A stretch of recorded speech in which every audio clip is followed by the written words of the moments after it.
What is apocrypha? You can turn back now or learn the stuff they don't want you to know. Hello, thanks for tuning in and welcome back to the show. That's Matt behind the camera. Agent Scully is off in the darkness somewhere over there. I'm Ben, that makes this stuff they don't want you to know.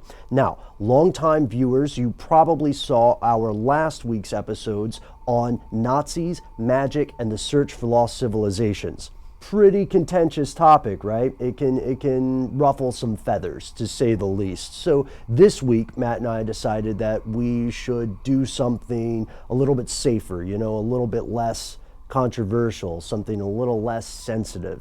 And then instead, we decided to cover the evolution of the Bible, which I know is a weird sentence to say, but it's a real thing. And that brings us to our question about apocrypha. Apocrypha essentially means something that is hidden. In the sense of biblical literature, apocrypha refers to the collection of books that are kind of like the B-sides of the album that is the modern Bible. These are the things that are not typically included in the official version of some denomination's religious work.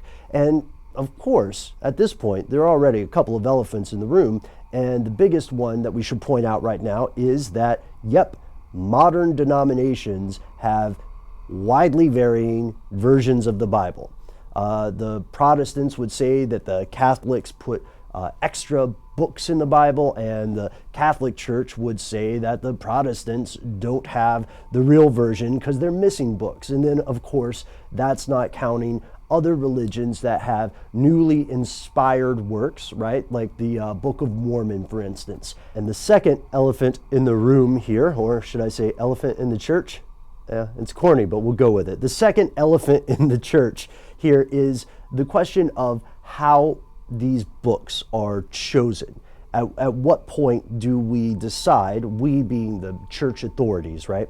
What point do we decide that a book does or does not belong in the Bible that all the followers of the religion would read? For example, should only books written by apostles be included in the official Bible? Should books that contain stories, anecdotes, or philosophies currently considered heretical also be excised from the Bible? It's strange when you look back at books that didn't make it in, like the Book of Enoch, for instance. So there are a couple of different types of apocrypha or classifications of it. There are books that have never, as far as we know, been included in a mainstream Bible. And when I say mainstream, what we mean here is one of the more well-known denominations of Christianity. Then there are books that were once upon a time considered canonical or showed up in Bibles, but then later they were taken out.